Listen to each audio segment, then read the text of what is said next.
What's up, you guys? It's your girl Re-Up, and today I'm doing it very different today. I am doing a reaction video on Mr. Ballen. Wait, or is it Mr. Ballen? Ballen? I don't know.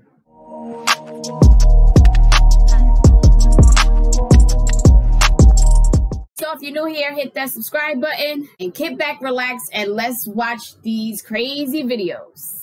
Watch this crazy video. This is why you should always check under your bed for monsters. In 2012, a young woman who is on the phone with her boyfriend walks downstairs to the lobby of her apartment building, collects her mail, and then heads back up to her room. She sits on her bed to start sifting through the mail when she drops her phone and it falls under the bed. She lies down on the ground to try to reach her arm out to grab her phone when she notices something horrible underneath her bed. A man is lying underneath her bed with his back to her. He's in the fetal position. She manages not to scream. She grabs her phone and says to her boyfriend, "Hey, I gotta go shower, I'll call you back." And she quickly runs into the bathroom, locks the door, turns on the shower, and then jumps out her first floor window. Once she's safely across the street, she calls the police, who quickly arrive, and they go inside and they come out with a deranged, skinny-looking man. Before they take him away, one of the officers walks over to her with a very grim look on his face. He looks at her and he just says, "We found him standing outside of your bathroom holding a knife. He was waiting for you." This is— Wait, what? Are you kidding me? No. First of all, how the hell did he get in there? How? This is insane. This is why I never go to sleep without some type of protection next to me. I never do. I never do, because you just never know. Why is people so crazy in this world? What the hell is going? You know what? She did the right thing. That was smart. I give her that. That was smart. But if that was anybody else, he probably would have got shot in the back of the head, or he would have got gutted like a fish. He would have got, something would have happened to him. Like, oh my God, no.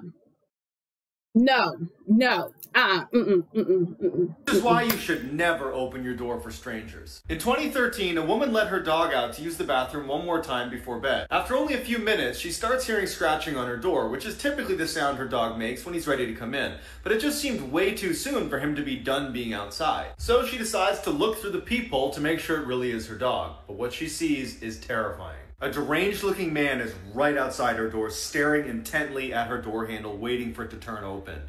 As she's looking in horror, unable to do anything, he starts scratching at the door as hard as he can, never leaving his gaze from the door handle. She manages to stifle a scream. She backs away and realizes her dog is still outside. So she goes to the side window, but there's no sign of her dog, and so she goes back to the door to see if maybe the man's moved. He hasn't moved, his mouth is open, and he's staring directly at the peephole. Then he turns around and walks away. With the man gone, she discovers her dog unharmed. His leash had just been cut. But that means he had a knife.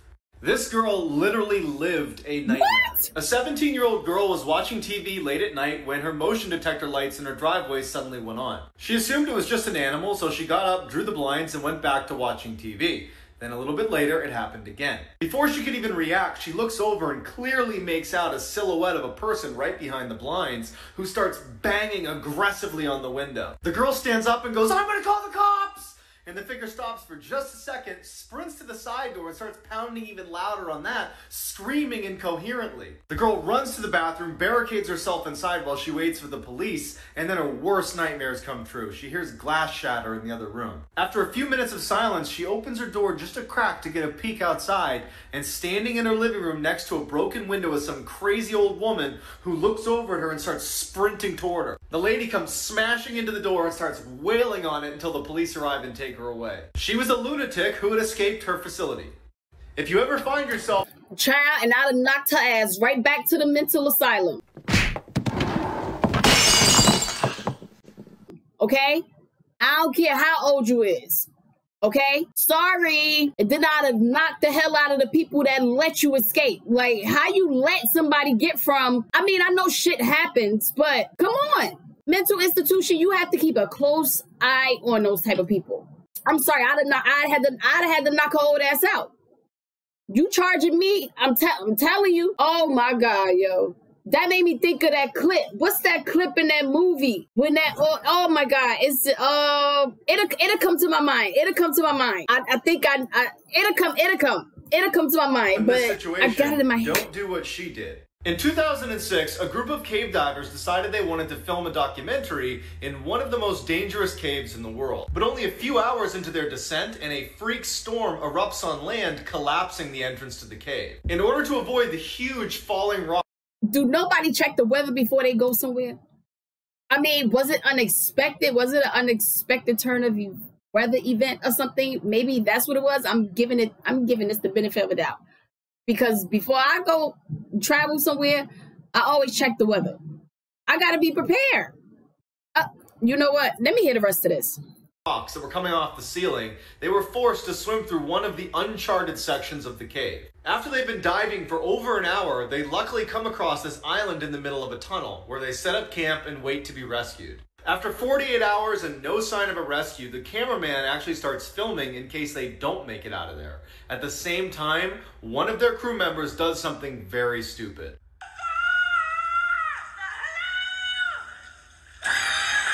If you scare easily, I wouldn't watch this video. In 2013, a mine explorer found this entrance to an abandoned mine and decided to go have a look around. He decides to film his experience and upload it to his YouTube channel, where he had uploaded hundreds of other videos of him exploring mines, but he never once references the paranormal or ghosts or anything like that, until this video. As soon as he steps foot inside, he tells the camera that he has a really uneasy feeling about being there and wonders if he should even keep going, but he does. Everything seems pretty normal. Really? You have an uneasy feeling and you are having doubts of being there. But you still continue. What? I mean, what's the point of having a brain if you don't use it? Come on now. Even if I go out to eat, if I go to a party, if I go to somebody's house, okay, and I don't feel comfortable, I'm leaving. Bro, you're in a cave and you feel uneasy? Abandoned cave. No telling what's in there. And you're feeling uneasy and you still continue? You know what? There's a lot of y'all scarecrows out there. Y'all need to search for that damn brain, because clearly y'all just walking around without one. In the mine where there's a bunch of chains hanging down from the ceiling. He hears something in the back of the tunnel, so he pulls his flashlight out and he shines it towards the back, and he sees a chain swinging, and it shouldn't be, because there's no draft and he's all alone, and you can tell he's scared by the way he starts talking. Although he's totally freaked out, he wants to know what's causing the chain to swing, so he goes farther and farther into the mine until he hears something. People whispering in every direction. He gets totally spooked and runs out. If you don't want to sleep tonight, watch the whole video. This is why you should always lock. I'm not even gonna watch it. A junior in high school was home alone working on a paper while his parents were out to dinner. All night he sits with his back to his door, sitting at his desk with his noise-canceling headphones on. Around 11 o'clock, he takes his headphones off at the same time his parents are returning to the house, and he hears his mom from downstairs yell, "Hey Adrian, what happened?" Confused, he runs downstairs and sees right away what she's looking at: muddy footprints all over the rug. He tells her, "I didn't leave my desk." And then they realize someone must have broken in. They look at the footprints and there's none leaving the house. They're worried someone's still in the house, so they run into the garage, terrified, call the police. Police arrive and they don't find anyone in the house, but they do make a chilling discovery upstairs. The police bring them to the kid's bedroom door, which had been left open all night, and they point to the message written on it in Sharpie. This is the actual transcript of what was written on his door, which means for nearly 2 hours, someone stood in this kid's doorway watching him. I was not ready for the ending of this. If I'm home alone, I am not listening to anything. I'm not putting nothing on my ears with noise cancellation. Wait, hold up. I'm home alone right now. That's besides the point, okay? That's besides the point. All right? Anyway, there's no way I'm going to be, he probably had music blasted in them headphones. Like, how can you ever went somewhere like by yourself? Like, or even if you were home by yourself, you never felt like it was a presence there? You ever felt like it was something else there with you, but it wasn't? You know what I'm saying? I mean, I felt that plenty of times. You know what I'm saying? He had to be really focused, which is a good thing. But I don't know, man. In the early 2010s, two 15-year-old friends were camping at a state forest with their families. One night, the friends decide they want to go explore the woods around their campsite, but they want to see how far they can get without using a flashlight. A little ways into their trip, they start to hear some whispering behind them, and they quickly turn around, pull out their flashlights, and start looking for what was making the sound. After a short search, they don't find anything, and so even though they're a little bit freaked out, they decide to put their flashlights away and carry on into the woods. After a little while, they start to hear the whispering again. So they pull out their flashlights. Now they're determined to find out what the heck is making this sound. They do a very thorough search. They don't find anything, and at this point, they're too freaked out, and they decide to start heading back. As they start retracing their steps, they see what was making the sound. A woman comes out from behind a tree, crawling towards them, muttering random words. She sees them, stands up, and says, "Oh, I'm sorry. I'm looking for my campsite." They're a half mile from the nearest campsite. You only have about 13 minutes. Okay, maybe that wasn't so bad. Maybe she got lost, or maybe she's crazy. It could be that situation. This is why I don't go in the fucking woods, period, okay? I don't drive through it. I don't go near it. I don't bike ride. I don't hike. I don't do none of that shit. I'm not doing that. You know how easy it is for some shit to happen in the woods and nobody finds out? No. No way. I'm too much of a city person to be going deep in some fucking woods. And I'm black. Shit. I'm not going in no damn woods. Hell no. No way. The only way I would go there is if I have 10 other people with me and we're strapped. Okay? That's it. But other than that, no. The warning to the arrival of a tornado. No. Keep that in mind as you watch this. In 2017, a woman living in Oklahoma heard the eerie tornado siren going off outside her car, and she started filming. Wow, look at that! Instead of stopping at a nearby shelter, she decides to gun it home because she's only 10 minutes away. But by the time she was about to turn onto her street, the sky had turned totally black, and she started to panic that she wasn't going to get home in time. She finally makes it to her parking garage that's now totally pitch black, and she starts running for her door, and as she's running, she's filming. Oh! Let this be a reminder that there really are monsters out there. In 2007, a woman living right near a prison in California got home late one night and went right to bed. Around midnight, she woke up to footsteps on her first floor, assumed it was her roommate, so she goes downstairs to say hi. She yells out to her roommate, who doesn't say anything, and then in walks this giant man who she doesn't recognize. She runs upstairs, jumps in her closet into the crawl space, and hides. As she's helplessly tucked away in this little crawl space, trying not to make any sound, all she hears is this giant man sprinting around her house, running into walls, flipping furniture, and screaming in frustration because he can't find her. Finally, after several hours, she slowly opens the crawl space back up, crawls out, and gets her phone off the nightstand and calls police. As she's telling the police her story, she describes the person who had broken in, and they stop her and say, "Ma'am? Is that a real fucking person? Bruh. Are you serious? I gotta Google. After this video, I gotta Google that shit. I never heard of no story like that. What the hell? If somebody that big charging me, I'm just gonna give up. I'm just like, fuck it. Do whatever you gotta do, man. I'm not gonna even try to fight you. I stand no fucking chance. What the hell? Child, I'm glad I don't experience none of this. Knock on wood. Knock on wood. Oh my God. Go back in the crawl space and stay there. We'll be there as soon as we can." It turned out a 6'11" convicted murderer had escaped the prison and was still on the loose. Oh, this is why you should always look under the toilet no. seat before you sit down.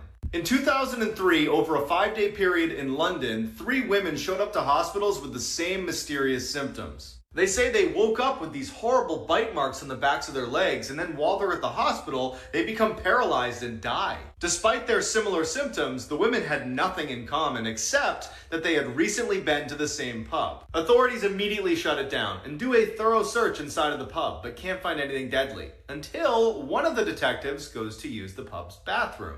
As he's about to sit down, he thinks he sees something moving in the toilet, so he gives it a little kick. Hiding in the toilet was one of the world's largest and most poisonous spiders, the Brazilian wandering spider, and now they needed to catch it.